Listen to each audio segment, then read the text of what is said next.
E aí, estão preparados para embarcar nessa história comigo? Vamos lá! Eu sempre digo que a história do Brasil é recheada de episódios inacreditáveis e empolgantes, repletos de conspirações, traições e heroísmo. E é claro que não poderia faltar também algumas histórias de amor. Muitas coisas deixaram sua marca na história, como Oswaldo de Andrade, Tarsila do Amaral, mas hoje eu quero falar sobre o primeiro casal brasileiro, a incrível história de Diogo Álvares e Paraguaçu. O ano era 1508. O local é a atual cidade de Salvador, Bahia. Um lugar na costa, próximo ao Farol da Barra, conhecido como Rio Vermelho, repleto de pedras. Em todo o recôncavo baiano vivia uma grande aldeia de índios tupinambá. Alguns desses índios, certo dia, encontraram um homem muito ferido entre as pedras e os acolheram em sua aldeia. Era Diogo Álvares, um marujo português de 18 anos de idade que sobreviveu a um naufrágio que vitimou toda a tripulação, exceto ele. A origem deste navio é desconhecida até hoje. Entretanto, vários indícios levam a crer que era um navio francês. Afinal, entre 1500 e 1520 foi a época que os franceses fizeram a festa, se entupindo de pau-brasil. Portugal não deu muita bola para o Brasil. Seu foco era o comércio das Índias. Pois bem, Diogo Álvares era português, mas provavelmente navegava sob bandeira francesa, o que era ilegal. Por isso ele nunca revelou como chegou no Brasil, mas chegou. E uma vez por aqui, conseguiu estabelecer uma ótima convivência com os tupinambás. Logo nos primeiros dias em solo brasileiro, ele conheceu e se apaixonou por Paraguaçu, uma índia lindíssima. A paixão foi correspondida e eles logo começaram a namorar. Diogo Álvares agora era chamado de Caramuru, nome pelo qual ele entraria para a história.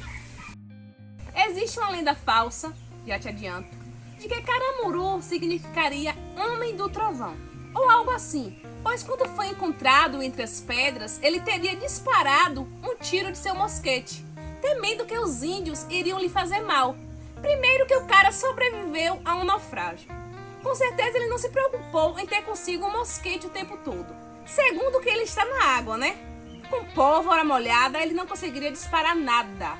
E se pesquisar certinho, você vai ver que em tupi, Caramuru significa moreia ou enguia, aquele tipo de peixe alongado que é encontrado justamente nadando entre as pedras. Por isso ele ficou conhecido como Caramuru. Mas voltemos ao romance. Paraguaçu era filha do Morubixaba, ou seja, do líder de toda a aldeia. Como a paixão foi correspondida e Paraguaçu estava muito feliz, Caramuru foi definitivamente aceito pela tribo e era muito respeitado. Chama a atenção o fato de que a cultura dos índios pregava a poligamia e os homens tinham mais de uma mulher. Porém, Caramuru só se relacionava com Paraguaçu, ainda que fosse totalmente aceito pela tribo que ele tivesse outras mulheres. Era um caso de amor tão bonito que começou a chamar a atenção dos europeus, que por ali passaram ao longo dos anos. O primeiro desses europeus foi Girolamo Verrazzano, um italiano que viajava sob bandeira francesa. Em 1524, chega à Bahia uma expedição de Verrazzano. Verrazzano conheceu e se encantou pela história de Caramuru. Tudo deu-se tão bem que Verrazzano levou Caramuru e Paraguaçu para a França, para que eles pudessem se casar. No dia 30 de julho de 1524, Diogo Álvares, o Caramuru, se casou na igreja com Paraguaçu, agora batizada Catarina Paraguaçu, já que ela se converteu ao cristianismo. Eles se casaram na cidade de Saint-Malo, na França, e os documentos dessa celebração ainda existem. Alguns diziam que ela foi batizada Catarina em homenagem à rainha da França, Catarina de Médici. Mas não, na realidade foi em homenagem a Catharine e Granges, esposa do navegador Jacques Cartier, pois Jacques e Catharine foram os padrinhos de um casamento de Caramuru e Paraguaçu.